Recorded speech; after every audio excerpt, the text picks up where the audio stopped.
खैर मकदम है आप सभी का ईटीवी उर्दू के इस prime time debate show big bulletin में आपके साथ मैं हूं समीर अब्बास। आजादी के बाद यूपी अपनी विधानसभा में रिकॉर्ड सबसे कम मुस्लिम विधायकों की अगवानी करने जा रही है। पिछली विधानसभा में जहां 64 मुस्लिम विधायक थे, वहीं इस बार उनका आंकड़ा 2 दर्जन भी बड़ी मुश्किल से पहुंच पाया। ऐसा तब हुआ जबकि सपा बसपा ने इस बार सबसे ज्यादा मुसलमानों को टिकट दिए। मायावती मुस्लिम वोट बैंक को साधने की लगातार कोशिश करती रहीं और माना जाता रहा कि कांग्रेस और सपा के साथ आने से मुस्लिम वोट बटेगा नहीं। लेकिन बाजी मारी बीजेपी ने, जिसने कई सीनियर नेताओं की नाराजगी के बावजूद एक भी मुसलमान को इस बार टिकट नहीं दिया। पार्टी को 3/4 मैंडेट मिला और बीएसपी का एक तरह से सुपड़ा साफ हो गया। कांग्रेस नेता पी चिदंबरम का कहना है कि यह जीत बीजेपी ने 403 सीटों वाले प्रदेश में एक भी मुसलमान को टिकट न देकर हासिल की है, जहां 19.3% मुस्लिम आबादी है। ऐसे में सबका साथ सबका विकास के नारे का क्या मतलब रह जाता है? क्या इन्हें अलग रखकर सबका विकास मुमकिन है? बड़ा सवाल तो यह भी है कि इस बार यूपी चुनावों में बीजेपी की बड़ी जीत ने क्या मुस्लिम वोट बैंक की ठेकेदारी खत्म कर दी? इन्हीं तमाम मसलों पर करेंगे अपने खास मेहमानों से तफसीली बातचीत, लेकिन सबसे पहले यह रिपोर्ट। लोकतंत्र के प्रति सामान्य मानवीय का विश्वास सिर्फ मतदान तक सीमित न रहे, राष्ट्र निर्माण में उसकी भागीदारी बढ़ती चले। भारत जैसे देश के लिए बहुत आवश्यक है। उत्तर प्रदेश में बीजेपी ने ऐसे इलाकों में भी कामयाबी हासिल की जहां मुस्लिम अक्सरियत में है। हालांकि पार्टी को भी इन इलाकों में जीत की उम्मीद नहीं थी। अक़लियती उमूर के वजीर मुख्तार अब्बास नकवी ने कहा कि उत्तर प्रदेश में जात मजहब से ऊपर उठकर वोटिंग हुई। मुसलमानों ने भी बीजेपी को तरक्की के नाम पर वोट दिया। प्राइम मिनिस्टर नरेंद्र मोदी साहब ने गरीबों के विकास को एक रेवोल्यूशन बनाया और उनके सशक्तिकरण को, उनके एम्पावरमेंट को रियलिटी बनाया। तो इसलिए सभी लोगों ने वोट दिया है। उसमें मुस्लिम समाज के लोगों ने भी बीजेपी को, मुसलमानों को या अल्पसंख्यकों को डरा करके, धमका करके और उनमें भय और खौफ का माहौल पैदा करके वोट लेते रहे हैं। उनके मुंह काले होंगे और उनको तमाम लोगों को शर्मिंदगी उठानी पड़ेगी। और वही लोग, वही अल्पसंख्यक, वही मुसलमान इस बात को एहसास करेगा कि अब तक उसने बीजेपी के वोट न दे करके कहीं ना कहीं गलती की। ऐसा नहीं है। लोकसभा का चुनाव जब 2014 का हुआ, सहारनपुर के देवबंद में बीजेपी की जीत को देवबंद के उलमा उत्तर प्रदेश में मोदी की लहर का नतीजा करार दे रहे हैं। वहीं ये भी मान रहे हैं कि रियासत में बीजेपी के लिए वजीर-आज़म नरेंद्र मोदी ने भी जमकर मेहनत की। उलमा इस बात से भी इनकार नहीं कर रहे हैं कि बीजेपी को जीत दिलाने में वोटों का इंतशार भी एक अहम वजह रही। इस मर्तबा यूपी असेंबली में हिंदुस्तान यूपी के बाशिंदों ने बीजेपी को जिताया है, ये उनकी मर्जी है। बहरहाल बीजेपी अब कामयाब हो गई है और इस फैसले को, आवाम के इस फैसले को, जनता के इस फैसले को सबको ही मानना चाहिए और बीजेपी का इस्तकबाल करना चाहिए। क्या मोदी लहर मानते हैं? बिल्कुल मोदी लहर थी और उन्होंने मेहनत भी बहुत की है। उत्तर प्रदेश में मुसलमानों की आबादी 19.3% है। ऐसे में बीजेपी भी इस बात को मान रही है कि बिना मुसलमानों की हिमायत के इतनी बड़ी अक्सरियत हासिल करना मुमकिन नहीं था। Bureau report, ETV news. तो क्या यूपी में मुस्लिम वोटों की ठेकेदारी बीजेपी की इस बम्पर जीत के बाद खत्म हो गई है? यह हमारा आज का मुद्दा। तमाम खास मेहमान हमारे साथ जुड़ चुके हैं। हमारे साथ सुदेश वर्मा साहब मौजूद हैं, कि जो कि नेशनल स्पोक्स पर्सन है भारतीय जनता पार्टी के। राजकुमार भाटी साहब सीनियर लीडर समाजवादी पार्टी के हमारे साथ मौजूद हैं। जेके बेनीवाल साहब हिंदू धर्मगुरु हमारे साथ मौजूद हैं, इस बहस का हिस्सा हैं। मौलाना साजिद रशीदी साहब जो कि प्रेसिडेंट हैं ऑल इंडिया इमाम एसोसिएशन के, वो हमारे साथ इस बहस में हैं। एमएच खान साहब लखनऊ से हमारे साथ मौजूद हैं, बीएसपी के लीडर हैं। और शहजाद पूनावाला थोड़ी देर में हमारे साथ बस जुड़ने वाले हैं, स्टूडियो ही पहुंच रहे हैं, हमारे साथ इस बहस का हिस्सा हैं। सुदेश वर्मा जी, जो हमारा आज का सवाल है कि क्या बीजेपी की इस बम्पर जीत ने यूपी में मुस्लिम वोटों की ठेकेदारी खत्म कर दी है? क्या लगता है आपको, क्या वाकई ऐसा है? क्योंकि लगातार मुसलमानों को सिर्फ वोट बैंक समझा जाता है, ये बातें होती आई हैं, करती आई हैं, चुनावों के दौरान भी तमाम पार्टियों ने भी की और इस पर हमने जमकर डिबेट भी की।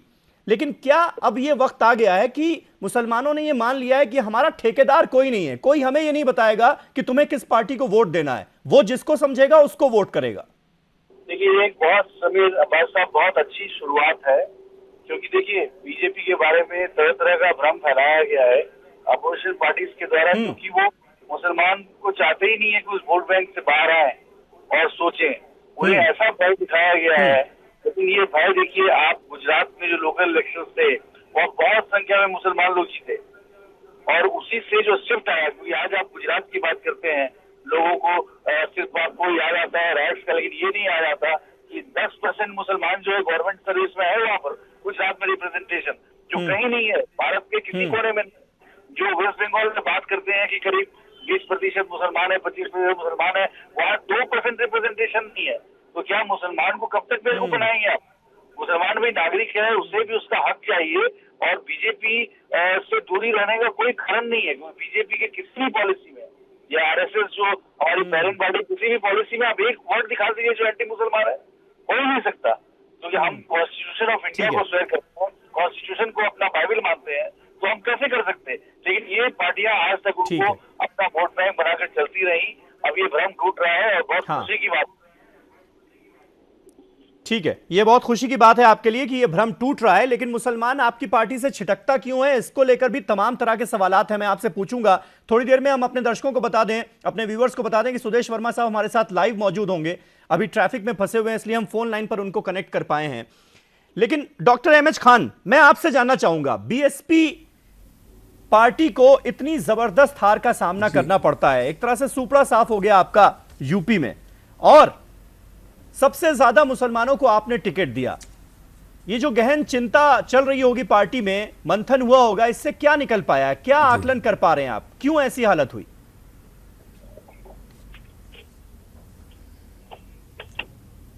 देखिए, ये जीत भारतीय जनता पार्टी की तिकड़म और जुगाड़ की जीत है, ईवीएम पे जीत है। आप देखिए, मैं आपको एक उदाहरण देता हूं ना, ये है विधानसभा क्षेत्र छिबरामऊ, जिला कन्नौज, यहाँ पर 1203 वोट डाला गया। यहाँ टोटल मुस्लिम पठान रहते हैं, यहाँ ये टोटल वोट जो है हाथी पर डाला गया, परंतु 750 वोट भाजपा को चला गया। ये कैसे आपको पता चला कि टोटल वोट हाथी पर डाला गया? डाला, ये 750 वोट कहां से चला गया? ये वहां के लोगों ने बताया, वहां की बात हुई, वहां पे लोगों ने बताया, अब आप गांव पे जाकर पता कर सकते हैं। दूसरी बात मैं आपको बता रहा हूं अयोध्या की, अयोध्या में 3,16,722 वोट है, वोटिंग हुई, देखिए सुन लीजिए मेरी बात, वोटिंग हुई उस पर 1,90,033, जो कि 60% होता है, लेकिन वोट जब काउंट हुए तो 2,17,488 हुए, 27,400 वोट कहां से एक्स्ट्रा आ गए? आप सुनिए, फिर देखिए, आप बता रहा हूं आपको, सरकार ये बनारस का है। नहीं, वो ठीक है, वो तो आंकड़े हमें पता है, ये डेटा तो दिए जा रहे हैं। खान साहब, आपकी जो नेता हैं वो लगातार यही बात कर रही है कि ईवीएम में गड़बड़ी हो गई, और यहाँ तक कि लोग जो थे वो हाथी पर बटन दबा रहे थे लेकिन जा रहा था कमल को। ये तमाम बातें हम सुन चुके हैं, लेकिन आज मसला ये है कि क्या जो बम्पर जीत हुई है उसने मुस्लिम वोट बैंक की ठेकेदारी जैसे कुछ लोग कर रहे थे उसको खत्म कर दिया है क्या?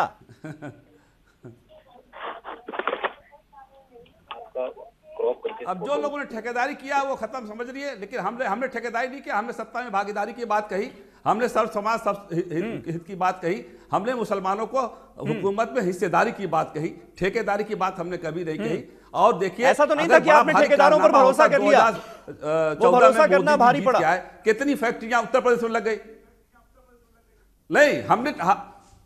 नहीं, हमने भरोसा नहीं किया, हम तो कह रहे बार बार, हमने हुकूमत में हिस्सेदारी देने का काम किया। जो लोग हुकूमत में हिस्सेदारी नहीं पा रहे थे उनको हुकूमत में हिस्सेदारी देने का काम किया। और देखिए 2014 में जो मोदी जी आए थे तो इतना बड़ा कारनामा नहीं हो गया कोई उत्तर प्रदेश में कि 4-5 फैक्ट्रियां लग गई हों, हर जिले में बड़े बड़े उद्योग खड़े हो गए हों, या बिल्कुल ऐसा माहौल बन गया हो, राम राज आ गया हो, ऐसा कुछ नहीं, ऐसा कुछ नहीं। उसके बाद 325 सीटें जीतना यह अचंभित करता है। ये राम लहर में भी नहीं जीत पाए थे, आज मोदी जी के ऐसे कारनामे हो गए कि 325 सीटें जीत गए। ये प्रश्न चिन्ह लगाता है। ठीक है। साजिद रशीदी साहब, बहुत सारे मौलाना, उलेमा काउंसिल के लोग, बड़े बड़े संगठन के लोग सामने आए और कहा, मुस्लिम संगठनों की मैं बात कर रहा हूं, कि बीएसपी को ही वोट कीजिएगा। इसका मतलब ये फॉर्मूला अब नहीं चलेगा ना। जो पार्टियां ये सोचें कि कुछ ठेकेदार बैठे हुए हैं, इनको अगर आप सेट कर लेंगे तो ये आपके पक्ष में अपील कर देंगे और आप जीत जाएंगे। ये मतलब ये फॉर्मूला तो ध्वस्त हो गया ना। देखिए, एक चीज मैं आपको बता दूं समीर जी, असल में जिन लोगों को आप ठेकेदार कह रहे हैं वो ठेकेदार है ही नहीं। अच्छा। ये मीडिया ठेकेदार मानती है, लेकिन मुस्लिम समाज उनको कभी ठेकेदार नहीं मानता, क्योंकि अगर ठेकेदार माना जाता तो 2004 में या उससे पहले या उसके बाद में जो भी अपीलें हुई हैं, उन पर कहीं ना कहीं तो असर पड़ता। लेकिन पता ये चला कि जिस पार्टी के लिए अपील की गई वही पार्टी खत्म हो गई। आज जैसे हुआ, बीएसपी के लिए अपील हुई और बीएसपी का देख लो क्या हाशर हो गया। तो कहीं ना कहीं ये बात तो समझ में आती है कि बीजेपी मुस्लिम वोटों के ये ठेकेदार जो बनते हैं। आप भी तो ये अपील कर रहे थे कि बीएसपी के पक्ष में वोट दिया जाए। नहीं, मैंने ये अपील आपने बस नाम नहीं लिया था, लेकिन इशारा तो कर ही दिया था पूरा। नहीं, बिल्कुल नहीं। और आपने ये खुल के कहा था कि बीजेपी को तो वोट बिल्कुल ना देना। मैंने ये कहा था कि जहां जो कैंडिडेट बीजेपी को हराने की क्षमता रखता हो उसको वोट दिया जाए, चाहे वो बीएसपी का हो या एसपी का हो या कांग्रेस का हो। मैंने किसी एक पार्टी को सपोर्ट नहीं किया। मुझे पता था कि ऐसे ही होने वाला है। जो आदमी एक पार्टी को सपोर्ट करेगा वो कहीं ना कहीं मुस्लिम वोटों का बंटवारा चाहेगा, और कहीं ना कहीं बैकग्राउंड से उसको कुछ ना कुछ मिल गया होगा बीजेपी की तरफ से, तो उसने जो है ना एक पार्टी को सपोर्ट कर दिया। यही तो है ना जो बात आप कह रहे हैं कि कुछ ना कुछ मिल गया होगा। हाँ बिल्कुल, पर्दे के पीछे डील हो गई होगी, इसीलिए तो ठेकेदार कहा जाता है ना। सर, इस इलेक्शन में जो भी ठेकेदारी ले ली कि भैया इतने कैंडिडेट्स हैं, इतने मुसलमान हैं, इतना वोट बैंक है, ये वोट बैंक तुम्हारा हो जाएगा अगर हमारे साथ डील कर लोगे। ये गलती किसकी है? किसकी अगर है? कोई आदमी मुझे ठेकेदार समझ रहा है तो ये गलती मेरी नहीं है, ये गलती उसकी है जो उसको मुझे ठेकेदार समझ रहा है। उसको मेरे बैकग्राउंड का पता नहीं है कि मैं जहां रहता हूं मेरी वहां उस समाज में क्या पोजीशन है। मेरे कहने से 10 वोट या 100 वोट मिल सकते हैं कि नहीं मिल सकते हैं। बस एक बड़ा नाम आपने चूज कर लिया कि भाई ये आदमी कह देगा तो मुझे कहीं ना कहीं फायदा हो जाएगा। ऐसा है नहीं। तो ये तो पार्टियों की गलतफहमी है और बेवकूफी मैं कहूंगा। मुस्लिम वोटों का बंटवारा करने के लिए सब कुछ अपीलें होती हैं। कहीं भी मुस्लिम समाज को जिताने या मुस्लिम समाज को पावर देने या मुस्लिम समाज को हुकूमत में हिस्सादारी करने के लिए अपीलें नहीं होती। जो मुखलिस था उसने तो यही कहा कि भाई बीजेपी को हराइए। जो भी मुखलिस था, जिसने इखलास की बुनियाद पर काम नहीं किया, पैसे की बुनियाद पर काम किया, उसने जो है बीएसपी को सपोर्ट कर दिया, समाजवादी को सपोर्ट कर दिया, कांग्रेस को सपोर्ट कर दिया। तो मैं ये कहना चाहता हूं कि मुसलमान जो है, आज भी अगर मुसलमान को इस बात की अकल नहीं आई तो मैं समझता हूं आने वाला टाइम मुसलमान के लिए और भी बुरा होने वाला है। क्योंकि जितनी भी पार्टियां थी या हैं, उन सबों ने मुसलमानों को वोट बैंक तो समझा है, कुछ नहीं दिया आज तक। मैं अगर कांग्रेस से लेकर समाजवादी और बीएसपी तक की बात करूं, कोई आदमी दावे के साथ ये नहीं कह सकता कि हमने मुसलमान के लिए ये कर दिया है। हर पार्टी ने मुसलमान को वोट बैंक समझा। नहीं तो आप अपील कर देते कि नोटा का बटन दबा देगा इस बार मुसलमान, फिर आपको ये अपील करनी चाहिए ना, बजाय इसके कि आप कहें कि बीजेपी को वोट ना देना। 2019 में इंशाल्लाह यही होगा। ठीक है। बेनीवाल साहब किया जाएगा। बेनीवाल साहब, ये ठेकेदारों पर भी चोट है क्या इस बार, मतदाताओं ने जो लगाई है? समीर भाई, मैंने अभी ये वक्तव्य सुना है सारे पार्टियों के, और हमारे रशीदी भाई हमारे साथ बहुत सारे डिबेट में रहे हैं। देखिए, अंदर से भावना तो वो वही व्यक्त कर रहे हैं कि मुसलमान की वोट कहाँ जाना चाहिए था, कहाँ नहीं जाना चाहिए था। बहरहाल मैं उसकी बात नहीं करूंगा।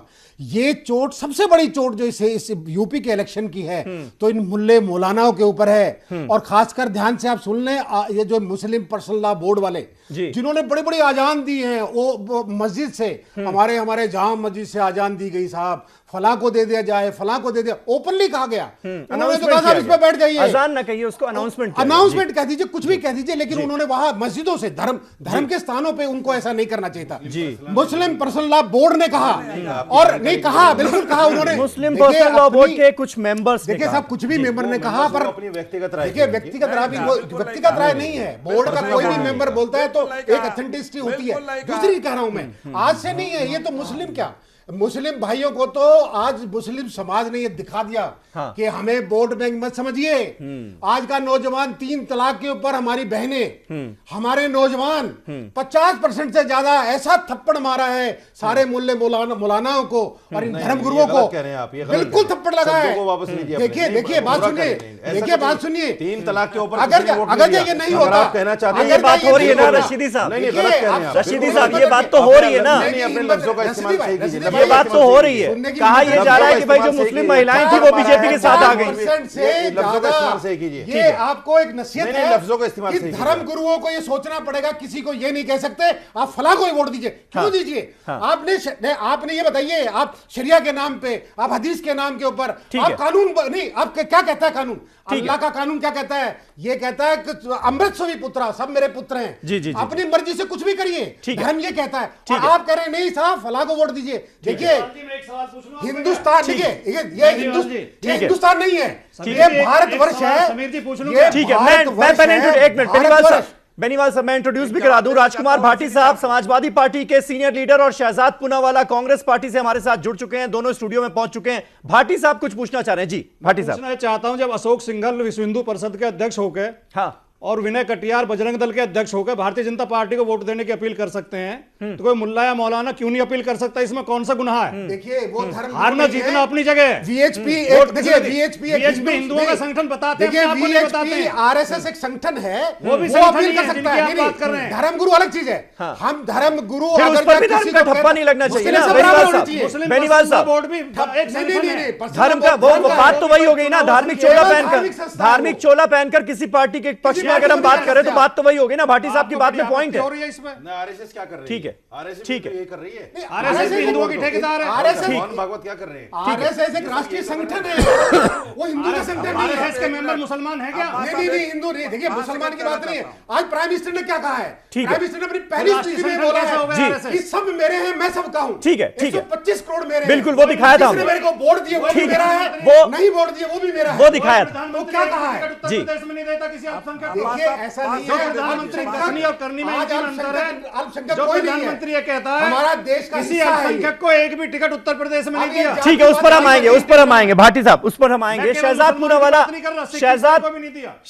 शहजाद आप कांग्रेस पार्टी के युवा लीडर हैं, आपने बहुत मेहनत भी की, यूपी में आप तमाम जगहों का दौरा करते रहते हैं, खासतौर पर अल्पसंख्यकों के बीच में आपकी जबरदस्त पैठ है। फिर ऐसा कैसे हुआ कि कांग्रेस पार्टी की इतनी दुर्दशा, 7 सीटें सिर्फ, यानी मुसलमानों ने भरोसा नहीं किया ना? जो खौफ बनाया जा रहा था बार बार कि बीजेपी को वोट ना देना, ये कर देगी वो कर देगी, नहीं माना किसी ने।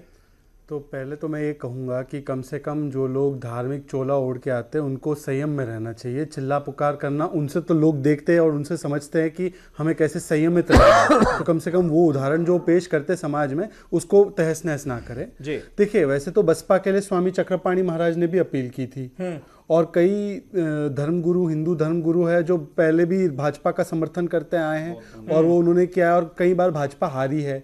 तो इसका मतलब ये थोड़ी हो गया कि भाजपा ने उनको बुलाना बंद कर दिया और उनका समर्थन लेना बंद कर दिया। पहली बात तो वो है। अब आपको अगर जाना है इस गहराई में कि मुसलमान वोट के साथ क्या हुआ, तो मैं आपको सिर्फ 30 सेकंड का वक्त मांगूंगा। जी। उत्तर प्रदेश में जो है ऐसी 140 सीटें हैं जिसमें कि 20% से ज्यादा आबादी मुसलमानों की है, और अगर आप गहराई से और जाएं तो 40 सीटें 60 सीटें ऐसी है जिसमें 40% है। इस बार 2 नई चीजें हुई। एक तो ये हुआ कि बसपा भी उसी तरीके से मुसलमान वोट के लिए कंपटीशन में लगी हुई थी, और एमआईएम ने 36 सीटों पे कंपटीशन दिया। इन 36 सीटों में एमआईएम नहीं जीत पाई एक भी सीट, पर उन्होंने 22 सीटों पे भाजपा को जिता दिया, क्योंकि उन्होंने इतने वोट काट लिए कि सपा कांग्रेस को नहीं मिले। यही चीज अगर आप मूल्यांकन करें 140 सीटों पे, तो बसपा को इतने वोट मिल गए कई सीटों पे कि जो एक बार 2012 में कांग्रेस सपा के पास 80 से 90 सीट हुआ करती थी 140 में से, वो घट के आ गई 27 सीटों पे। तो मैं शुक्रिया अदा करता हूं बहन मायावती का और एमआईएम के हमारे जो भाईजान है हैदराबाद वाले, कि उन्होंने भाजपा को वहां पर पहुंचाने के लिए बहुत मेहनत की। उनका शुक्रिया अदा मुसलमान लोग कर रहे हैं। तो शहजाद आप ये बात मान ही नहीं रहे कि मुसलमानों का वोट भी शामिल है बीजेपी की इस बंपर जीत में? मैं आपको बताता हूं, आप मान ही नहीं रहे। दूसरी बात भी बोल रहा हूं। हाँ। जैसे ये लोग, इनके भाजपाई लोग जो है आज 2-3 दिन से देवबंद का बड़ा हवाला दे रहे कि देवबंद में भी भाजपा वाला जीता है। ये बात सही है। देवबंद में जीता है। 27 से 30 सालों तक देवबंद में कोई मुसलमान कैंडिडेट नहीं जीता है, एक बाईपोल पिछली बार छोड़ के।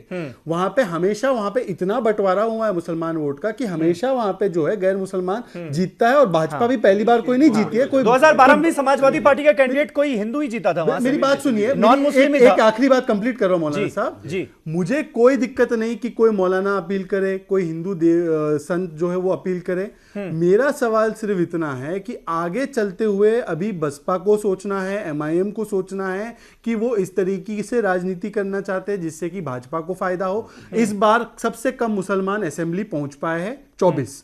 यही हाल हुआ था राम मंदिर बाबरी मस्जिद गिरने के बाद, 24 तभी भी पहुंच पाए थे। जब भी ध्रुवीकरण होता है इससे मुसलमान को नुकसान होता है। बसपा के एक मैं खान साहब आऊंगा सुदेश जी से एक विचार। जी देखिए शहजाद भाई, एक चीज और आपको माननी पड़ेगी, और राजकुमार जी भी बैठे हैं, ये आपको मानना पड़ेगा कि जो भी आप लोगों की सीटें आई हैं मुसलमान की बदौलत आई हैं। आपका अपना वोट निकल गया, आपका अपना वोट अपने पास से चला गया, समाजवादी का भी चला गया, बीएसपी का भी चला गया। आपको एक तथ्य बता, अगर मुसलमान भी वोट ना देता तो 0/0 हो जाता। ठीक है, आप दूसरे पर विलेन मत डालिए। मौलाना साहब की एक गलती जो है मैं सुधार लूं उसको। मौलाना साहब, अगर कांग्रेस और सपा का वोट शेयर अगर आप देखें तो इनका 22% 300 सीट पे, और हमारा जो है लगभग उतना ही था जो 2012 का था। हमारा वोट शेयर हमारे पास रहा। पिछली बार मुसलमानों को जो 69 सीट्स आई थी यूपी असेंबली में, वो क्योंकि कांग्रेस सपा को कंपटीशन देने वाली एमआईएम नहीं थी। आज इस बार कंपटीशन थी तो इसलिए मुसलमान वोट बढ़ गया, और ये ठीक है शहजाद, ठीक है, आपने अपनी बात रख ली। रशीदी साहब ज्यादा मिला है आप लोगों को। ठीक है रशीदी साहब, ठीक है, अपना वोट निकल गया। ठीक है, ऐसे अपनी बात साबित करने की कोशिश ना कीजिए, वरना जिस मुद्दे पर डिबेट हो रही है वो रह जाएगी पीछे। सुदेश वर्मा जी, पी चिदम्बरम साहब ने यह कहा है कि 403 सीटों वाले प्रदेश में एक भी मुस्लिम को टिकट ना देकर बीजेपी ने यह जीत हासिल की है, और उसके बाद सबका साथ सबका विकास का नारा। ये तो मजाक हो गया ना। वो कह रहे हैं ये इस नारे पर तो आप अमल कर ही नहीं सकते, क्योंकि आपने हिस्सेदारी तो दी ही नहीं पहले भी। फिर से एक बार दोहरा दूं, समीर अब्बास साहब थोड़ा सा पेशेंस रखें आपके पैनलिस्ट मुझे सुनने के लिए, क्योंकि मैं बड़ा धैर्य से आपकी बात सुन रहा था।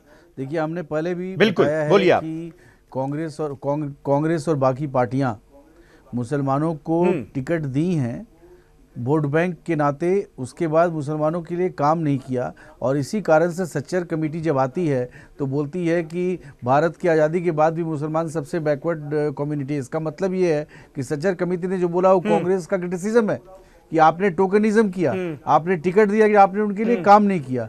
आप ये बताइए, हम लोगों ने बार बार बताया कि विनेबिलिटी एक क्राइटेरिया था, लेकिन आप हमें जज करिए कि हम काम क्या कर रहे हैं। आप नरेंद्र मोदी जी की सरकार का जजमेंट करिए ना, 3 साल में हमने कौन सा कार्य किया जिससे सबको माइनॉरिटीज अफेयर मिनिस्ट्री जो है इतना बढ़िया काम कर रही है, उसके काम को इवेलुएट करिए ना कि हम लोगों ने किया है नहीं किया। अगर आप वाकई में देखना चाहते, जिसको हम लोग बोलते हैं ना कि खीर कैसा बने, जब तक आप खाएंगे नहीं आपको पता नहीं लगेगा।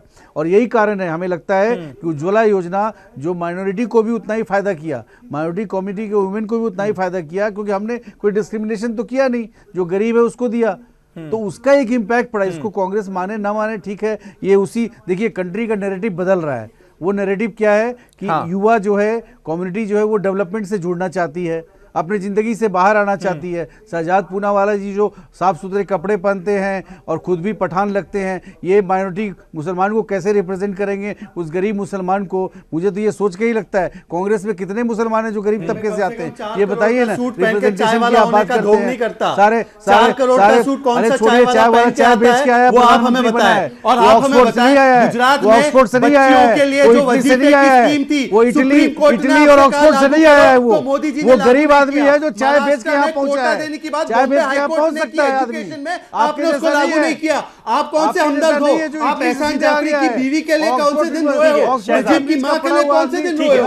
आप अगर इतनी चिंता क्यों तो इनके लिए भी आवाज उठाओ ना। सुदेश जी, शहजाद ऐसे पर्सनल हो, भाटी साहब शहजाद पूनावाला क्या चाहते आप उठाएं? टिकट छोड़ दो, इनकी आवाज तो उठाओ। गरीब मुसलमान से अपने आप को कभी नहीं आइडेंटिफाई कर पाएंगे। ये सिर्फ भाषण दे सकते हैं। अरे मेरे भाई, अरे मेरे भाई, अडानी के जेट में घूमने वाले किसानों की बात करते तो हमें बड़ी हंसी आती है। शहजाद एक मिनट, सुदेश जी एक मिनट, भाटी साहब जल्दी से आप अपना पॉइंट रख लीजिए, खान साहब के पास जाना है मुझे इसके बाद। जी भारतीय जनता पार्टी एक सामंतवादी सोच की पार्टी है, गरीबों के, पिछड़ों के, दलितों के, अल्पसंख्यकों के हमेशा खिलाफ रहते हैं और इनके तर्क भी वही होते हैं जो उनका नुकसान पहुंचाते हैं। अभी जो ये तर्क दे रहे हैं कि हम मुसलमानों के लिए विशेष अवसर कुछ नहीं देंगे, बाकी और लोगों ने उन्हें भाटी साहब आप देखें वो क्या कह रहे हैं। वो कह रहे हैं उज्ज्वला योजना जो थी गैस सिलेंडर वाली, वो सबके लिए काम किया, वो सबके लिए, उसमें तो हिंदू मुसलमान नहीं देखा गया ना, वो तो सबके लिए थी, सारी गरीब महिलाओं के लिए थी, उसका फायदा हुआ है, मानिए ना ये बात। समझने की कोशिश करें। हाँ, किसी भी लोकतंत्र में लोगों को अपने रहमो करम पे छोड़ देना जंगल राज होता है या समुद्र का राज होता है, जहां बड़ी मछली छोटी मछली को खा जाती है। छोटी मछलियों को हमें विशेष संरक्षण देना होता है, विशेष आरक्षण, विशेष अवसर देने होते हैं। ये हमारा संविधान भी कहता है। लोकतंत्र का ये तकाजा है कि अपने समाज के दलित, शोषित, पिछड़े और अल्पसंख्यक लोगों को विशेष अवसर देकर बराबर में लाया जाए, तो ही वो समाज संपन्न हो सकता है, तो ये लोकतंत्र सफल हो सकता है। तो ये अपनी जो बात है, तर्क देते हैं, कुतर्क है, तर्क नहीं है इनका, कुतर्क है। और भारतीय जनता पार्टी के मन में दलितों के लिए, ये हिंदुओं की भी पार्टी नहीं है, 80% हिंदुओं के लिए जितनी घृणा इनके मन में भरी हुई है, ये आरक्षण के विरोधी हैं, दलितों के विरोधी हैं, पिछड़ों के विरोधी हैं, और मुसलमान के प्रति जो नफरत उगलते हैं केवल हिंदुओं की वोट लेने के लिए उगलते हैं। इनकी मुसलमान से भी कोई लड़ाई नहीं है, इनकी लड़ाई ठीक है गरीब हिंदुओं से है। ठीक है डॉक्टर एमएच खान साहब, भाटी साहब जो बात कह रहे हैं या आपने भी जो बात कही, फिर ऐसा कैसे हो जाता है कि बीजेपी को इतने बम्पर वोट मिलते हैं, इतने बम्पर वोटों से जीत होती है, वो भी तब जब बीजेपी के कुछ नेता साफ कहते हुए नजर आते हैं कि हमें मुसलमानों के वोट चाहिए नहीं। देखिए, अगर वो कह देते कि हमें मुसलमानों के वोट चाहिए, तब तो पता नहीं क्या हो जाता। फिर तो मैं दो लोगों का नहीं सुनिए, मैं एक पूनावाला साहब और रशीदी साहब का दोनों लोगों का जवाब देना चाहता हूं। पहले पूनावाला साहब को ये पता नहीं है, 1 महीना पहले इन्होंने समाजवादी पार्टी से समझौता किया। हमारी पार्टी ने 1 साल पहले से मुसलमानों को कैंडिडेट बना उतार दिया था। 1 महीने पहले पंचायत साइकिल पे, अब चुनाव नहीं है, लेकिन हम जो सवाल इन्होंने उठाया कि बहन जी को मुबारकबाद, तो हम तो कहते हैं राहुल गांधी और पूनावाला को मुबारकबाद, जो भारतीय जनता पार्टी को जिताने का काम किया, वहां मुसलमानों को खड़ा किया। दूसरी बात, रशीदी साहब ने कहा कि बीएसपी ने क्या काम किया है। रशीदी साहब को यह मालूम है, आपको मालूम है, मुझे भी मालूम है कि नमाज जो फर्ज हुई थी, उसके पहले हुजूर सल्लल्लाहु अलैहि वसल्लम ने इल्म पर 8 साल पहले फर्ज कर दिया था। अब इल्म के लिए बहल कुमारी मायावती जी ने उर्दू, अरबी, फारसी यूनिवर्सिटी कायम किया उत्तर प्रदेश में, जो कि पूरे हिंदुस्तान में नहीं कायम है। तो कैसे कह सकते हैं कौन सा काम किया, कौन सा नहीं काम किया? ये तो अब चुनाव हो चुका है, तो जो बातें कहना चाहे कहें। पूनावाला को तो शर्म आनी चाहिए। मस्जिद का ताला किसने तोड़वाया? कांग्रेस ने तोड़वाया। मस्जिद में किसने गिरवाया? कांग्रेस ने गिरवाया। ये शाबाशी देना मोदी को। मोदी की पार्टी को 3 बार किसने राखी पहनाई? हमने पहनाई क्या? कर दिया। राखी किसने पहनाई? आप जरा शब्दों का चयन भाजपा के जैसे लोगों के जैसे मत कीजिए। आपसे दूसरी उम्मीद है हमको। हमें नहीं पता था कि आपकी भाषा भी मनुवादी भाषा है, जिस तरीके से भाजपा की सड़क की भाषा है। हमें नहीं लगा था कि आप ऐसी भाषा बोलते हो। आपको शर्म आनी चाहिए इस तरह की बात करते हुए। हार गए है तो खान साहब, खान साहब, हम ये झुंझलाहट जो बताइए, जो हार की, आपको शर्म नहीं आई कि आपने भाजपा के साथ 3 बार सरकार बनाई? खान साहब, आप कहां थे? ये हार तो बसपा में थे ना, आपको शर्म नहीं आई? हार की झुंझलाहट आचरण में दिखनी नहीं चाहिए। हमने भाजपा को गिराया। अब तो काफी टाइम हो गया है, रिजल्ट नतीजे आए काफी टाइम हो गया है। इनको पूछिए ना जी, इन्होंने मुसलमानों को टिकट दिए थे, तो इनका जो दूसरा वोट बैंक जो ये मांगते हैं दलित वोट बैंक, उन्होंने कितने मुसलमानों को सीटें जिताई? 1900 सीटें इनकी। कहां जीते? कहां जीते ये? ठीक है, चलिए एक छोटा सा ब्रेक ले लेते हैं, माहौल थोड़ा सा शांत हो जाए, माहौल थोड़ा सा शांत हो जाए, एक छोटा सा ब्रेक ले लेते हैं। ब्रेक के बाद ये सवाल तो जारी है कि यूपी में क्या मुस्लिम वोटों की ठेकेदारी अब खत्म हो गई है? साथ ही साथ हम दलित वोट बैंक की भी बात करेंगे, क्योंकि मायावती की जो हालत हुई, दलित वोट बैंक की रहनुमा कही जाती थी। साथ ही साथ जाट वोट बैंक की भी बात कर लेंगे। वेस्टर्न यूपी में अजीत सिंह का क्या हुआ, ये हम सबने देखा, सिर्फ 1 सीट आई है उनके पास। क्यों हो रहा है ऐसा, और ये मतदाता जो है, जो वोटर है, वो क्या मैसेज देने की कोशिश कर रहा है? एक छोटे से ब्रेक के बाद।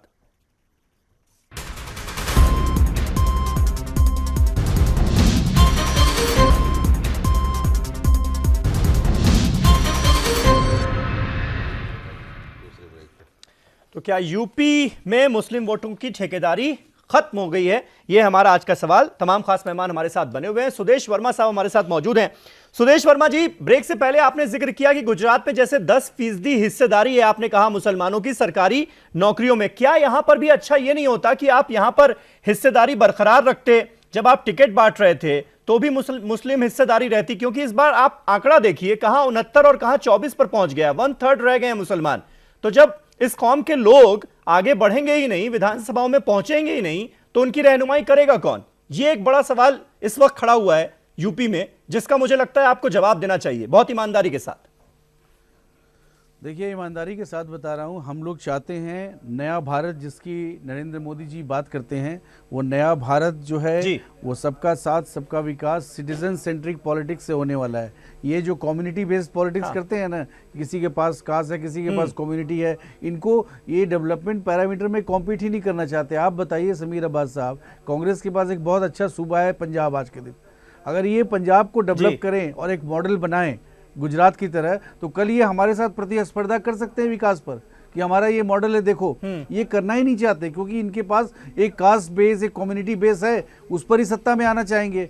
तो हमने जो शुरुआत की है सिटीजन सेंट्रिक पॉलिटिक्स, उसमें निश्चित ही इंपावरमेंट है। We believe in empowerment. Subsidy politics से अलग हटके अगर इंपावरमेंट होता है तो निश्चित ही उस कम्युनिटी को भी बेनिफिट करेगा।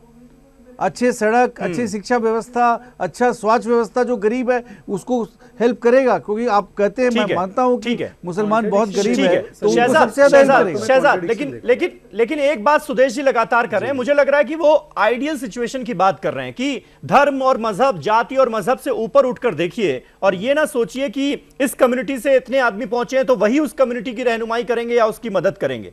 ये सोचिए कि भाई सरकार है, सरकार को सबका साथ करना है, सबको साथ लेकर चलना है और सबका विकास करना है। ठीक है, दो बातें कही उन्होंने। एक तो इनकी बात जो ये कह रहे हैं कि एक कौम को लेकर या एक कम्युनिटी की वोट बैंक पॉलिटिक्स नहीं करनी चाहिए। इनको ये खुद ही कहते हैं कि हम 70 साल पावर में रहे, तो 70 साल अगर चुनाव जीते, इसका मतलब यही है कि हमने डेवलपमेंट की पॉलिटिक्स की, इसलिए लोगों ने दिया। अगर एक ही कम्युनिटी की बात करते तो क्यों लोग बार बार हमें वोट करते? पहले तो इनका खुद का कॉन्ट्रडिक्शन है। दूसरी बात, उन्होंने कहा कि कम्युनिटी पॉलिटिक्स नहीं करनी चाहिए। आपने बीच में आप बोलते हो, हमें बोलने का मौका नहीं देते हो। अरे भाई, बोलने का मौका तो दे दो, बोलने का मौका तो दे दो। बीच में बोलना जरूरी है क्या? आपका बोलना जरूरी है क्या? सुदेश जी, आपको बीच में आपका ज्ञान मिलना जरूरी है क्या? मुसलमान, ब्राह्मण और दलित के वोट पर सत्ता बनाते रहे। सुदेश जी, ये जरूरी है क्या? बोल पड़े, हर चीज में आपको जवाब देना जरूरी है। शहजाद, सुदेश जी, हो सकता है आप उनकी पूरी बात सुनिए तो आपको जवाब मिल जाएगा ना जी। अरे आप स्कूल मास्टर नहीं है, प्रिंसिपल नहीं है कि गलत बोल रहे हो सही बोल रहे हो, आप बाद में मार्क्स दीजिएगा। सुदेश जी, सुन लीजिए पूरी बात सुन लीजिए। इनको बोलिए ना जरा कि 2014 में वो घूम रहे थे फकीर, कह रहे थे कि मैं हिंदू राष्ट्रवादी हूँ। वो बड़ा कम्युनिटी पॉलिटिक्स नहीं था। वो कह रहे थे मैं ओबीसी से, ओबीसी से, वो कम्युनिटी पॉलिटिक्स नहीं था। कौन बोल रहा था ऐसा? तो वो बड़ा चमत्कार हो गया। शहजाद भाई, कौन बोल रहा था ऐसा बताइए? बदनाम करते उसको। क्या प्रधानमंत्री ने बोला ऐसा? अरे हिंदू नेशनलिस्ट के बोर्ड लगा के प्रचार किया आपने, ओबीसी के बोर्ड लगा के प्रचार किया। अब आपकी याददाश्त कमजोर है। अरे वो व्यक्ति जो पटना में बोला था कि गरीबी से लड़ रहा है, कि हिंदू बादाम और काजू खाइए, मत बोलिए। पटना में क्या बोला था पटना की रैली में? भूल गए आप? अरे यार सुनिए, आप छोड़िए, अब बाकी बातें इधर उधर करते रहते हैं, वो बात जो है उस पर करते नहीं। तीसरी बात, ये बात बिल्कुल सही है कि ये जरूरी नहीं कि मुसलमान एमएलए जाएगा तभी मुसलमानों का काम होगा। तो मेरे भाई ये बता दे मुझे कि सुप्रीम कोर्ट ने एक गुजरात के मुख्यमंत्री को कहा कि लड़कियों के वजीफे दे दो, क्यों नहीं दिया भाई? छोटी लड़की पढ़ के जाएगी तो बड़ी होगी और देश के काम आएगी, तो उसको वजीफे नहीं दिए। बंबई के हाई कोर्ट ने कहा कि एजुकेशन में कोटा मुसलमानों के लिए लागू होना चाहिए। कहां है देवेंद्र फडणवीस? क्यों नहीं लागू कर रहे भाई? कम से कम हक की बात जो है, हिस्से की बात जो है, जो विकास की बात है, उस पर तो काम करो। वो क्यों नहीं दे रहे? ठीक है राठी साहब, यानी सबका साथ सबका विकास, इस नारे पर एतबार नहीं हो रहा है आपको अभी भी? यही कोटा पॉलिटिक्स से जब तक ऊपर नहीं आएंगे, भाटी साहब मुसलमानों को कोटा क्यों देना चाहते हैं? यानी ये सबका साथ सबका विकास का ये जो नारा है, क्यों चाहते हैं कि थोड़े मुसलमान इसको महज नारा मान रहे हैं? इस पर आपको यकीन नहीं हो रहा है अभी भी? देखिए, सबका साथ सबका विकास तो ये महीने में एक बार कहते हैं, और रोजाना दिन में 10 बार ये हिंदू मुस्लिम और शमशान और कब्रिस्तान और होली और ईद और उस पर उठाते हैं। और ये कभी लव जिहाद, कभी धर्म वापसी, घर वापसी, कभी इस तरह के मुद्दे उठाते रहते हैं जिससे जो है हिंदू मुसलमान के बीच वैमनस्य बढ़े और ध्रुवीकरण हो। जहां तक अभी सुदेश वर्मा जी बहुत मजबूती से खंडन कर रहे हैं कि उन्होंने नहीं कहा। प्रधानमंत्री ने रैली में खुद कहा था कि मैं पिछड़ी जाति से हूं, और उन्होंने खुद ये चिल्ला के कहा था कि मैं हिंदू राष्ट्रवादी हूं। तो जो व्यक्ति अपना धर्म बताता हो, अपनी जाति बताता हो, वो व्यक्ति कैसे जातिवादी नहीं है, कैसे नहीं। लेकिन आज की डेट की बात कीजिए ना, जो उनका भाषण था प्रधानमंत्री का, उसमें वो कहते हैं कि जब पेड़ पर ज्यादा फल लग जाते हैं तो पेड़ को झुक जाना चाहिए, यानी बीजेपी को नम्रता सीखनी चाहिए। आज की डेट में वो ये नसीहत दे रहे हैं। लेकिन आपके नेता क्या कह रहे हैं? मैं आजम खान साहब का बयान पढ़ रहा था, उन्होंने कहा कि उनको ये नहीं पता कि पेड़ जब ज्यादा फलों से लग जाते हैं तो पेड़ गिर जाते हैं। मतलब किस तरह से आप ले रहे हैं वो भी तो देखना पड़ेगा ना। जो फोकस है आपका वो मुस्लिम वोट पे है। हाँ, हम ये मान लेते हैं, और ये बीजेपी वाले दावा कर रहे हैं और आंकड़े भी बता रहे हैं कि मुसलमान ने बीजेपी को वोट दिया है, तो इन्हें और ज्यादा चिंता होनी चाहिए मुस्लिम समुदाय की। चलो इनसे एक गलती होगी, इन्होंने एक भी टिकट नहीं दिया किसी भूलवश, तो मंत्रिमंडल बनाएगा, मंत्री कम से कम 12 मंत्री मुस्लिम बनाए जाने चाहिए आबादी के हिसाब से। तो ये वहां पर पूर्ति कर दें। अभी अफसरों की तैनाती होगी, उसमें मुस्लिम अफसरों को तैनात करें। अभी थानों में एसओ की तैनाती होगी, उसमें मुस्लिम एसओ तैनात करें। जो इनसे भूल हो गई है उस भूल को यहाँ सुधार लें। मदरसों को अनुदान दें, मदरसों को मान्यता दें, बहाल किया था ना। उर्दू को बढ़ावा दें, उर्दू पढ़े हुए लोगों को रोजगार दें। बेनीवाल साहब, ये जो मुद्दे अभी भाटी साहब ने उठाए, आपको लगता है कि जिस तरह की असेंबली बनती हुई नजर आ रही है, बीजेपी से चुनकर कोई भी मुसलमान नहीं पहुंचा है, तो इन सब कामों में दिक्कत आने वाली है क्या? सही रिप्रेजेंटेशन क्या एक कम्युनिटी को नहीं मिल पाएगा, इसका डर है क्या? समीर भाई, मैं आपको बहुत अदब के साथ कहना चाहता हूं। देखिए, पर्सनल कमेंट्स तो मैं इसके बारे में कुछ नहीं कहूंगा, ये राजनीति का मामला बिल्कुल ही अलग है। लेकिन देखने वाले दर्शक समझ रहे हैं। मैं आपको धर्म के हिसाब से बता रहा हूं। आप जो ये बात कह रहे हैं, आप ये देखिए सब चिल्ला रहे हैं प्रधानमंत्री ने ये किया, प्रधानमंत्री ने किया। अरे पूरे दुनिया में देखिए, आज ग्लोब में ये जात पात खत्म किए इस यूपी के इलेक्शन ने। कान खोलिए, आंखें खोलिए, दिल को खोलिए। ये इसने वोट दे दिया, इसने वोट, किसी ने वोट नहीं दिया है। मैं 1000 डिबेट में साथ में रहा हूं 3 तलाक के ऊपर। 4-4 घंटे मेरे रशीदी भाई हैं, हम एक चैनल पे 4 घंटे लगातार थे 3 तलाक के ऊपर। ये मेरे पड़ोस में बैठे हैं, इनसे पूछिए। आज नौजवान पूरा ग्लोब कंप्यूटराइज हो गया है, कहां चला गया है। और ये धर्म गुरु हमारा तो मतलब ये है, आज याद कीजिए 57, मैं 65 साल का हूं, आजादी के बाद पैदा हुआ हूं। आप ये मान रहे ना जात पात के बंधनों को खत्म कर दिया, खत्म हो गई है यूपी इलेक्शन ने। ये हिंदुस्तान नहीं है, ये हिंदुस्तान नहीं है, ये भारतवर्ष बना है। ये भारतवर्ष बना है, बनेगा, ये आपको मैं गारंटी कहता हूं। ठीक है सवाल, मैं नहीं, एक मिनट रशीदी साहब से सवाल था ना, रुक जाइए ना। मंदिरों में दलितों को पंडित बना के कब ले जा रहे हो? ठीक है, वो एक आएंगे उस मुद्दे पर एक और बहस होगी, उस मुद्दे पर एक और बहस होगी। ठीक है, लेकिन फिलहाल रशीदी साहब एक मिनट।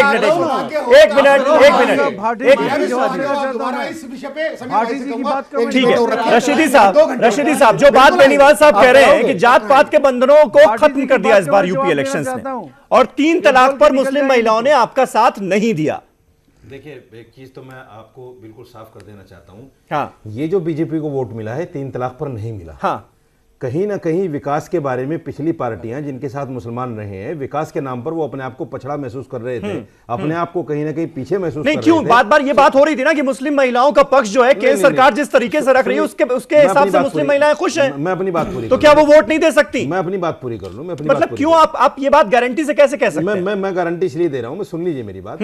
अगर सिर्फ महिलाओं की बात हो तो महिलाओं को आप ये देख लीजिए कि जब 3 तलाक पर बात आती है उनको वोटिंग की, तो 47,000 सिर्फ जो है पक्ष में आता है उनका वोट, और 3.5 करोड़ जो है उसके पक्ष में आता है, विपक्ष में 47,000 आता है सिर्फ। तो महिलाएं जो है ज्यादा नहीं है जो 3 तलाक के नाम पर कहीं ना कहीं अलग जाने वाली हैं। मैं इसलिए कहना चाह रहा हूं, आज जो 10 से 13% तकरीबन मेरे आंकड़े के मुताबिक जो बीजेपी को वोट मिला है, वो सिर्फ कहीं ना कहीं विकास से तंग आकर अपने पछड़ेपन को देखते हुए, और जो पिछली सरकारें थी जो भेदभाव किया है, मुसलमान एक अल्टरनेट देख रहा है, उस अल्टरनेट के नाम पर कहीं ना कहीं बीजेपी के अंदर भी कुछ एक बात, क्योंकि 2014 का चुनाव विकास के नाम पर लड़ा गया, ये जो बातें बीच में आई हैं ये भी मुसलमान जहन में रखे हुए है। लेकिन ये सच्चाई है कि पिछली पार्टियों ने, आप कांग्रेस को देख लीजिए, हम एक बचपन में कहावत पढ़ा करते थे कि एक आदमी था जो घर से बाहर रोजाना निकलता था कि भेड़िया आ गया, भेड़िया आ गया, और जब लोग बाहर निकलते थे पूछते थे कहाँ है तो वो हंस के अंदर चला जाता था। एक दिन सचमुच में भेड़िया आ गया और वो फिर उसने चिल्लाया, लेकिन लोग समझ गए थे कि ये तो बेवकूफ बना रहा है। तो ऐसे पार्टियों ने हमें बेवकूफ बनाया, और आज जो कांग्रेस की स्थिति है वो जनसंघ जनसंघ जनसंघ बीजेपी आरएसएस चिल्लाने की वजह से उम्मीद जगती है। अब आपको उम्मीद जगती है देखिए कि अब वो पुराना ढर्रा खत्म होगा या वही चलता रहेगा? आपको क्या लगता है ये बताइए ना। बीजेपी का प्राइम मिनिस्टर है नरेंद्र मोदी, हमारा भी प्राइम मिनिस्टर है, बिल्कुल हमारा भी वजीर आजम है। हमें उनसे भी वही उम्मीदें हैं जैसे पिछली सरकारों से हमें उम्मीदें थी। और आज हम फिर दावे के साथ, सुदेश वर्मा जी कहते हैं, सुदेश वर्मा जी बैठे हैं, मैं इनसे फिर कहना चाहता हूं कि देखिए आप लोग कम से कम वो काम ना कीजिए जो पिछली सरकारों ने हमारे साथ कर लिया। सुन लो यार एक मिनट, शहजाद सुन लो, शहजाद सुन लो यार एक मिनट, सुन लो एक मिनट। मैं सुदेश वर्मा जी से कहना चाहता हूं कि मुसलमानों की जो पिछली हालत पिछली सरकारों ने की है, मैं उम्मीद करता हूं आपसे कि आपकी सरकार जो है यहाँ भी है और यूपी में भी सरकार बनने जा रही है, तो आप मुसलमानों को उनका हक दीजिए। तो आज जितना वोट आपको मिला है इससे कहीं ज्यादा वोट आपको मिलेगा। और जैसे आप भेदभाव को खत्म करने की बात करते हैं, बहुत खुशी की बात है, भेदभाव को खत्म कीजिए। और राजनीति कभी भी भेदभाव पर नहीं होनी चाहिए, जात पात पर या धर्म पर नहीं होनी चाहिए। ठीक है, बिल्कुल सही बात है। जी जी, डॉक्टर एमएच खान, क्या आपको लगता है रिप्रेजेंटेशन हुए बिना भी कम्युनिटी का विकास किया जा सकता है, साथ लिया जा सकता है विकास की रफ्तार में उसको? समीर अब्बास साहब जवाब दे दूं जी, पहले खान साहब, उसके बाद आपके पास आ रहा हूं। सुदेश जी जी, यही सोच करके हमने एक साल यही सोच करके हमारी पार्टी बहुजन समाज पार्टी बहन कुमारी मायावती जी ने एक साल पहले से ही लोगों को डिक्लेयर कर दिया था। बाद में इन लोगों ने अपने अपने कैंडिडेट डिक्लेयर कर दिए। अब ये नहीं समझ में आता है कि देखिए पूनावाला जी बैठे हैं, इनके यूपीए सरकार में सच्चर कमेटी की रिपोर्ट आई जिसमें कहा गया कि मुसलमानों के हालात हर दलित से भी बदतर है। लेकिन यूपीए सरकार ने क्या किया मुसलमानों के लिए? कुछ नहीं किया, ठंडे बस्ते में डाल दिया सच्चर कमेटी को। तो आज ये हमदर्दी दिखा रहे हैं मुसलमानों के लिए। और भारतीय जनता पार्टी जो कह रहे हैं आप कि बगैर मुसलमानों के ये देखेगा किसी ऐसे मुसलमान को मंत्री बना देंगे, एक मंत्री बना देंगे कि कोई हमको उंगली ना उठा पाए, और उसको फिर बाद में एमएलसी बना देंगे। ये तो ये करेंगे नाटक ड्रामा मुझे पूरी तरह से करेंगे। ये पहले भी जब भारतीय जनता पार्टी सरकार आई थी तो कोई मुसलमान नहीं जीता था, एक मुसलमान को मिनिस्टर बना दिया गया था। जी, वो एक किसी को पकड़ के बना देंगे, तुम चलो ऐसा होने वाला नहीं। समीर अब्बास साहब, अभी मेरा टर्न है, मैं थोड़ा बोलूं।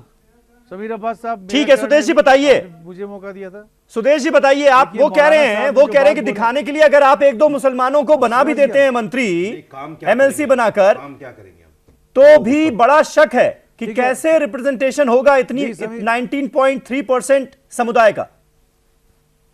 समीर अब्बास साहब, मौलाना साहब ने बहुत सकारात्मक बातें कही है, पॉजिटिव बातें कही है जी, और इसी पॉजिटिव बातों से भारत की पॉलिटी को नया डायरेक्शन मिलेगा। धर्म जो है, जाति जो है, ये सब पर्सनल है, लेकिन जब आप सरकार चुनते हैं तो आप उन अच्छे चीजों के लिए चुनते हैं जो आपकी जिंदगी को ठीक करे। आपको याद होगा नरेंद्र मोदी जी की वो पटना वाली रैली जो मैं बार बार रेफर करता हूं, जिसमें नरेंद्र मोदी जी ने बोला था, उसमें प्रधानमंत्री नहीं बने थे, कैंपेन कर रहे थे कि हिंदू ये डिसाइड कर ले कि मुसलमान के साथ लड़ना है, मुसलमान ये डिसाइड कर ले कि हिंदू के साथ लड़ना है या गरीबी के खिलाफ लड़ना है। और उस गरीबी के खिलाफ जो हमने लड़ाई छेड़ी है, प्रधानमंत्री जी ने अभी परसों बोला कि हम लोग प्रामाणिकता से काम कर रहे हैं। आप हमारे काम पर क्वेश्चन उठाइए, अगर आपको सही नहीं लग रहा है तो उस पर हम तैयार हैं डिबेट करने के लिए। लेकिन जो बाकी मुद्दे हैं, मैं बार बार सुदेश जी कह रहा हूँ, सुदेश जी मैं बार बार कह रहा हूँ कि आप आइडियल सिचुएशन की बात कर रहे हैं। आप ये बात तब कर रहे होते जब आपने कितने ठाकुर, कितने ब्राह्मण, कितने ओबीसी, इन सब मुद्दों पर टिकट ना बांटे हुए होते, तब आप ये बात करते। एक सवाल है मेरा। हाँ शहजाद, आप एक बात बताइए, अगर जाति की लड़ाई लड़ेंगे तो हम तो जीत ही नहीं पाएंगे कभी।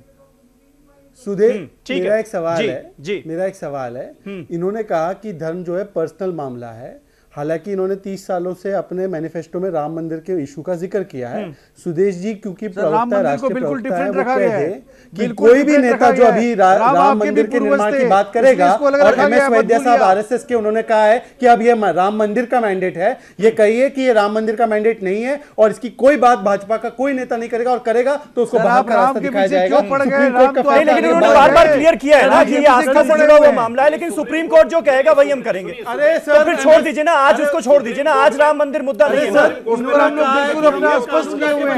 योगी आदित्यनाथ, विनय कटियार ने कहा कानून लाके बनाएंगे, इनसे कहिए कि नहीं लाएंगे भाई, सुप्रीम कोर्ट में जो मामला है राम मंदिर का थोड़ा ही है, आपसे थोड़ी जगह के ऊपर है, मांग रहा हूं, उनसे मांग वो रहा हूं, जगह के ऊपर है सिर्फ। आप क्यों जवाब दे रहे हो? ठीक है, सुन तो लीजिए, सुन तो लीजिए, हमने सुन लीजिए, सुदेश जी का जवाब सुन लीजिए, उसके बाद भाजपा का जवाब आज भी ये बात नहीं मान रहे हैं, हमारे इतने समझाने के बाद भी नहीं मान रहे। कभी तो नफरत कम करो मेरे भाई। साहब कमिटमेंट ले लो कि राम मंदिर के बारे में कोई चीजें नहीं। अरे अगर बन जाएगा तो कौन सा पार्ट टूट जाएगा? सुदेश जी जवाब दे रहे हैं, सुन तो लीजिए। अरे ठीक है शहजाद, एक मिनट शहजाद, एक मिनट, ठीक है, कौन सा पार्ट टूट जाएगा? ठीक है, राम मंदिर के मामले में फंसा के रखोगे रशीदी साहब, मौलाना सुन तो लीजिए, अरे जवाब तो सुन लीजिए। बनने दीजिए, अच्छा है, आपके हम खड़े होंगे, ठीक है, आप ही बोल लीजिए, आप ही बीजेपी की तरफ से जवाब दे दीजिए फिर रशीदी साहब। सुदेश जी का टर्न है, उनसे सवाल है, सुदेश जी जवाब देना चाह रहे हैं, सुन तो लीजिए। जी सुदेश जी जल्दी से। समीर अब्बास साहब, हमने राम टेम्पल को अलग रखा है, और जब आप राम के बारे में बात करते हैं तो आप ये भी याद रखिए कि आप अपने पूर्वज के बारे में बात कर रहे हैं। आपने अपना धर्म बदला है, अपनी संस्कृति नहीं बदली है।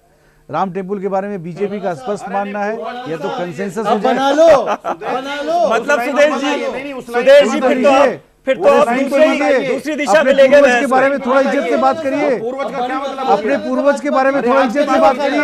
अब करिए मौलाना साहब, आपको बचाने के लिए हम यहाँ पे बैठे हैं, आप तो अपनी गर्दन के टाइम आप बाहर से आए क्या? आपके पूर्वज नहीं है क्या? यही तो बात है कि एक तरफ से डर दिखाया जाता है, दूसरी तरफ से पुचकारा जाता है। बेनीवाल साहब, ये तो वही बात होगी ना, एक तरफ से डर दिखाओ और दूसरा पुचकारे। कांग्रेस के साथ ठीक है, मुझे नहीं पता था। मेरी एक सेकंड के लिए, 1 मिनट के लिए, नहीं मैं आपको ले चलता हूँ आजादी की तरफ। आज से सन 57 की बात कह रहा हूं मैं। पार्लियामेंट के सामने हमारे यहाँ पर हमारे धर्मगुरु, धर्म सम्राट, हमारे उन्होंने एक धरना रखा, 1.5 लाख आदमी आया था, और हिंदू कोड बिल कोड दाखिल करने के लिए। तो साहब 2 आदमियों ने पास नहीं होने दिया, जवाहरलाल नेहरू ने वहां पेश ही नहीं होने दिया, जो आज तक पास नहीं हुआ है पार्लियामेंट के अंदर। नहीं तो आज ये देश हमारा, इसका नाम भारतवर्ष है। बेनीवाल साहब, इसका ये ताल्लुक ये है, इसका ताल्लुक ये है कि उस मुसलमान को, उन मुसलमानों को डिवाइड एंड रूल कर रहे हैं वो अंग्रेजों के साथ में।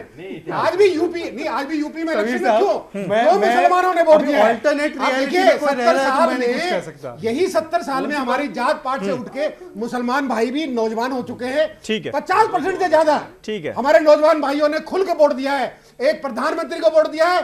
मैं किसी पार्टी की बात नहीं कर रहा हूं, प्रधानमंत्री ने भी कहा है मैं सबका, सब मेरे। मंदिर इशू सुप्रीम सब कोर्ट मेरे, मैं सबका। वो कह रहे हैं आपके पूर्वज है, अब वो कह रहे हैं आपके पूर्वज है। प्रधानमंत्री का 125 करोड़ का मैं हूं और 125 करोड़ मेरे। भाटी साहब, ये सारी बातें हम इलेक्शन के दौरान बहुत सुन चुके हैं, बीजेपी के कुछ नेताओं की तरफ से बयानबाजियां और उसके बाद दूसरे पक्ष से बयानबाजियां। लेकिन क्या अब आपको लगता है कि जिस भारी मैंडेट के बाद अब बीजेपी की गवर्नमेंट बनने जा रही है, ये सारी बातें नहीं होंगी, अब सिर्फ डेवलपमेंट की बातें होंगी, क्योंकि ये जो बड़ा मैंडेट मिला है ये डेवलपमेंट के लिए ही मिला है? मैं इस सवाल का जवाब एक अदम गौंडवी की 2-3 पंक्तियों में दे देना चाहता हूं। और सुदेश वर्मा जी ने भी अपने अभी ये वक्तव्य में कहा जी कि हम जो है गरीबी मिटाने की लड़ाई लड़ रहे हैं, और इसी पे उन्होंने कहा, आदम जी ने कहा कि ये गरीबी से हमारी फैसनाकुल जंग थी, फिर कहां से बीच में मस्जिद और मंदिर आ गए, और जिनके चेहरे पर लिखी थी जेल की ऊंची फसील, राम नामी ओढ़कर संसद के अंदर आ गए, और कल तलक जो हाशिए पर भी नजर आते न थे, आजकल बाजार में उनके कैलेंडर आ गए, और जिनको सच सुनना, कहना और देखना भाता नहीं, दिल्ली की कुर्सियों पर वही बापू के बंदर आ गए। तो मैं तो यही जवाब देना चाहूंगा कि इनके, और एक बाबा नागार्जुन ने भी एक कविता लिखी थी कि बदल गई है भाव भंगमा, बदल गया है वेश, पर हृदय नहीं परिवर्तित होगा क्रूर कुटिलमती चाणक्यों का। इनका हृदय परिवर्तित हो जाए तो सबसे पहले मिठाई बांटने वाला मैं आदमी होऊंगा, इनको माला पहनाऊंगा। ठीक है, सुदेश जी लास्ट कमेंट में आपसे चाहूंगा, सुदेश जी लास्ट कमेंट में आपसे चाहूंगा, चुनाव के दौरान जितना कुछ हुआ, कुछ इस तरह के स्टेटमेंट, चाहे खबरिस्तान शमशान हो या फिर जिस तरह से कुछ सांप्रदायिक मुद्दों को भड़काने की कोशिश की गई, मैं ये कहता हूं आपसे कि जनता ये चाहती है कि हम सब कुछ भुला दें, लेकिन अब तो कम से कम जब इतना जबरदस्त मैंडेट मिला है तो सिर्फ और सिर्फ विकास की बातें हों, अब कम से कम वो बातें दोबारा ना की जाएं, ये भरोसा मिलेगा? समीर अब्बास साहब, आपको पता होना चाहिए समीर अब्बास साहब कि चाइना का ग्रोथ रेट आज 6.8 है, इंडिया का 7% है।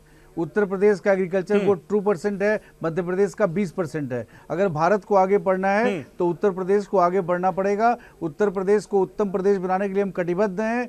हम कोई कम्युनिटी, कोई धर्म, कोई जाति से मतलब नहीं है। सरकार सिटीजन के लिए काम करेगी। सिटीजन सेंट्रिक पॉलिटिक्स का शुरुआत हो चुका है। सबका साथ सबका विकास होगा, सबका साथ सबका विकास होगा। आपको कोई देखिए, जो वोट दिए हों उनकी भी सरकार है, जो नहीं वोट दिए हों उनकी भी सरकार है। सरकार बनने के बाद सरकार एक आंख से सबको देखती है, कोई भेदभाव नहीं करती, और यही उत्तर प्रदेश में होगा। बिल्कुल सही बात है, ये बहुत अच्छी बात आपने कही, और इसी तरह के बड़प्पन की उम्मीद भी करती है यूपी की जनता आपसे, आपकी पार्टी से, और आपकी अब सरकार जो बनने वाली है उससे। बहुत बहुत शुक्रिया आप सभी का हमारे साथ इस बहस का हिस्सा बनने के लिए। डॉक्टर एमएच खान, शहजाद पूनावाला, सुदेश वर्मा साहब, भाटी साहब, बेनीवाल साहब और रशीदी साहब, बहुत बहुत शुक्रिया हमारे साथ इस बातचीत का हिस्सा बनने के लिए। और कल एक नए टॉपिक पर नई डिबेट के साथ हाजिर होऊंगा, तब तक के लिए शब बखैर।